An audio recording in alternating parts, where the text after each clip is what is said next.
Hey everyone, welcome back for another deep dive with us. Glad to be here. Today we're really excited to dig into birth, a radical awakening. Oh, yeah, this is a good one. Have you read this one before? I have, and it was really eye-opening, let me tell you. It's by Connie Riker, and it really goes beyond just like the typical pregnancy guide. Oh, for sure. It digs into the historical and the cultural forces Yeah.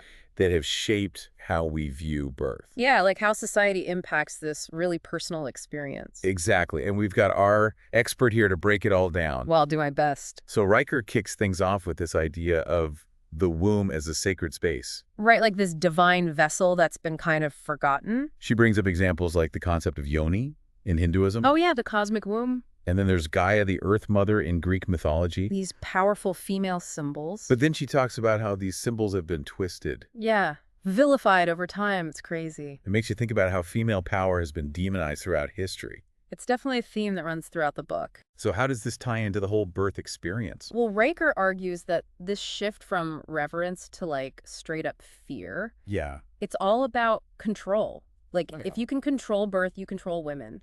Wow, that's heavy. It is, and it's true. Think about all the ways societies have tried to regulate women's bodies.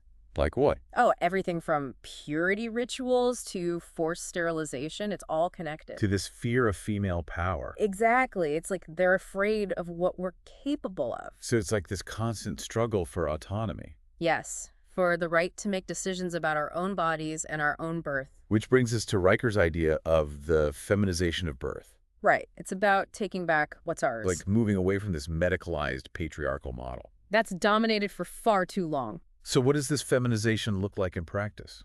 Well, Riker talks about things like midwifery, Yeah. home births, and birth centers. Places where women have more control. Exactly, where their voices are actually heard and their choices are respected. She talks about the Sustainable Birth Initiative in Costa Rica. Oh, yeah, that's a great example. They've had amazing success promoting natural childbirth and reducing C-section rates. It proves that a different approach is possible. One that puts women's needs first. Absolutely, and challenges that whole narrative that birth is inherently dangerous. Like, it always needs medical intervention. Right. Riker argues that this fear-based approach has disempowered women, Taking away their agency. and she's not afraid to get political about it. Yeah, she really hammers home this point that birth is inherently political. It's not just a personal experience. It's about navigating a system. That's often working against women. Exactly. Policies, laws, access to healthcare, reproductive rights, it's all connected. And then there's the financial burden of it all. Oh, especially in the U.S. It makes you wonder who can actually afford to birth on their own terms. Right. Who gets left behind in this system? She brings up Roe v. Wade and the fight for reproductive rights globally. These issues are so intertwined. It's like a constant reminder that our bodies are battlegrounds. For political and ideological conflicts. And then there's the whole issue of the commodification of birth. Ugh, don't even get me started. Riker argues that the birth industry profits from medical interventions. Like, they disregard what women actually want. It's all about the bottom line. It's a messed up system. So how did we even get here? That's a great question, and Riker takes us back in time to figure that out. Okay, so like a historical analysis of childbirth. Exactly. She traces how the medical establishment gradually took control of the birth process. Which was largely dominated by men, right? Yeah, and they turned this natural, woman-centered experience into a medical event. So she talks about forceps and the rise of C-sections These interventions that, while sometimes necessary, have often disempowered women. yeah, and created this culture of fear around birth. But it's important to note she's not against all medical advancements. No, she's arguing for balance. A system that integrates technology with respect for women's choices. It's about finding that middle ground. So she's calling for a radical rethinking of birth. A shift away from fear and control towards empowerment and choice. And she offers solutions too. Oh, yeah, she's not just complaining. Like what kind of solutions? Well, she emphasizes the importance of challenging the status quo. Okay, so like speaking up. Exactly. Demanding informed consent. Questioning the medical establishment. It's about taking back our power. Yes, and she talks about creating birth plans. I've heard those are important. They are, and finding supportive healthcare providers. Ones who actually listen to you. And connecting with other women, building a network of support. Because we're stronger together. Always. And she stresses the power of sharing birth stories. All kinds of stories. The good, the bad, and the ugly. To break down stigmas and have honest conversations. Exactly. And she doesn't shy away from tough topics like birth trauma. No, she brings it to light. The prevalence of it, and the pressure on women to stay silent. It's a real issue. So this is some heavy stuff. It is, but it's also empowering It's a wake-up call. to realize we have a voice. And we have choices. And we can change the way birth is perceived and experienced. It's about reclaiming our bodies, our stories, and our power. It's about creating a new paradigm for birth. One that honors the strength, wisdom, and resilience of women. That's what it's all about. And to really understand how we got to this point of like birth being so medicalized, Yeah. Riker takes us way back, like all the way back to ancient Egypt, Oh, wow. where midwives were like rock stars. They were revered. So different from today. I know, right? Their knowledge was passed down through generations. Women supporting women. It was this beautiful cycle, and it just makes you realize... What we've lost. Yeah, exactly. Like Riker points out that they used herbs and natural remedies. For pain management. Yeah, during labor, can you imagine? It's like we've forgotten our own strength. It's wild, and what was once seen as natural, a rite of passage. Became medicalized. It shifted the whole power dynamic. From women to doctors. To the medical establishment, and Riker argues this wasn't a coincidence. It was intentional. It was a deliberate strategy to control women's bodies and their power. That was messed up. It is, and it's not like these interventions always made things better for women. Right. Like the shift from home births to hospital births Which was supposed to be about safety. often came at the cost of women's autonomy. And their traditional knowledge. Like we lost something along the way. It's a complicated history. Full of unintended consequences. But Riker doesn't just dwell on the past. No. She brings it to the present. Showing how these historical forces are still shaping things today. Like we're still dealing with the fallout. It's like this ongoing power struggle. And that's why we're seeing this rise of like eco-friendly birth practices. And natural childbirth methods. It's a direct response to the over-medicalization of birth. Women are taking back what's theirs. Reclaiming their bodies and their connection to nature. And their ancestral wisdom. It's pretty amazing to see. And then there's the growing popularity of birth centers. Yeah, they offer a more holistic approach. Like a middle ground between hospitals and home births. Finding that balance. Integrating medical technology when it's actually needed. But prioritizing the emotional and spiritual well-being of the mother. Creating a space where women feel safe and supported. Empowered to birth on their own terms. And Riker makes it clear that this push for more choices, more control, It's political. it's tied to reproductive rights. Access to birth control, safe and legal abortion, affordable maternal health care. It's all connected. The fight for birth justice is part of a larger fight. For social justice and women's liberation. And we can't forget about the financial side of things. The cost of childbirth is a huge barrier. There's so many women.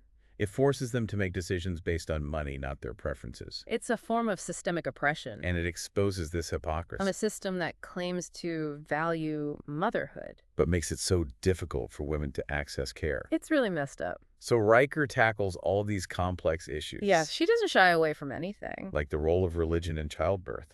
How religious beliefs have influenced birthing practices throughout history.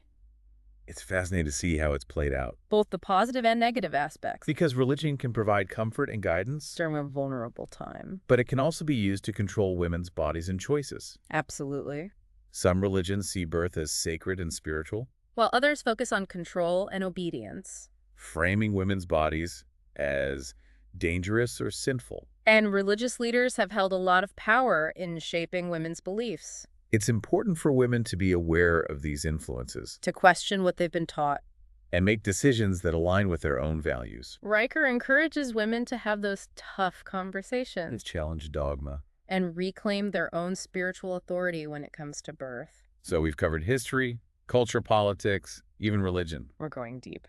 And now Riker takes us into the psychology of birth. This is where it gets really personal. She talks about the hormonal shifts during pregnancy and childbirth. It's not just physical, it's emotional and psychological. A complete transformation. These hormonal changes can be so powerful, Even spiritual. but they can also be really challenging. Overwhelming at times. She talks about oxytocin, the love hormone, Its role in labor bonding breastfeeding, but she also acknowledges the darker side, like postpartum depression. which affects so many women. It's about recognizing that this transition to motherhood isn't always easy. And it's okay to ask for help. Riker advocates for more awareness and support. For women's mental health during the postpartum period, She also dives into birth trauma. which can have long-lasting impacts, It's a topic that's often silenced, shrouded in shame. but Riker brings it to light. Sharing the stories of women who have experienced trauma. She doesn't sugarcoat the pain and struggle. But she offers hope emphasizing the importance of therapy, support groups,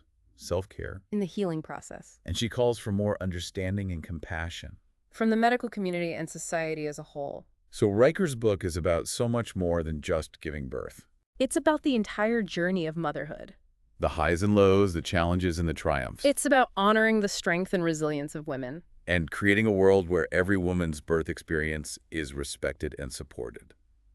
Okay, so we've talked about history and culture and all these influences on birth. Yeah, we've gone pretty deep. But now Riker takes us into the business of birth. Oh, yeah. This is where it gets really interesting. She exposes how profit-driven the medical model is. Like it's all about money. Prioritizing interventions over what's best for women.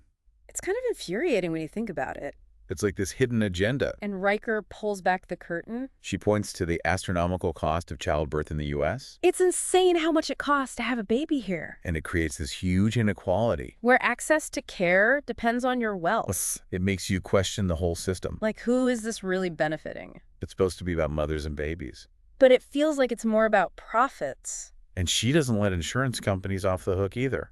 Oh no, they're part of the problem. Failing to cover alternative birthing options. Like midwifery or home births. It's like they're pushing women into the most expensive route. The one that makes them the most money. Like women's bodies are just another commodity. A way to generate revenue. And Riker calls out the influence of pharmaceutical companies. Oh yeah, big pharma. And medical device manufacturers. They have so much power. Their lobbying efforts shape policies. That prioritize their profits over women's well-being. It's a messed up system.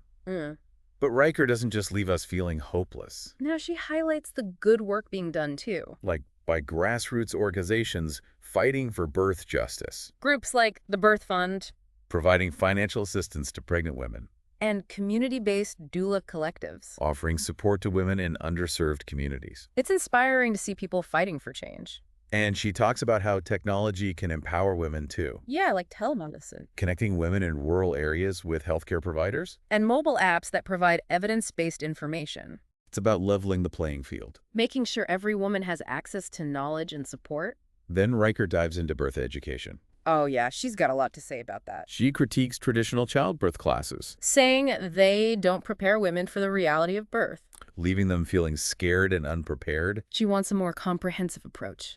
That covers the emotional, psychological, and spiritual dimensions. Not just the physical stuff. It's about informed consent. Understanding the risks and benefits. Feeling confident to advocate for your own needs. Shifting the power dynamic. From passive patient to active participant. Taking charge of your own birth experience. And she challenges the role of the birth partner, too. Oh, yeah. They need to be more than just observers. Active participants, advocate sources of support. It's a shared journey. And Riker's vision goes beyond individual empowerment. She wants a cultural shift. In how we think and talk about birth. Moving away from fear and silence. Towards openness, honesty, celebration. Sharing birth stories, both positive and negative. To break down stigmas and create a supportive environment.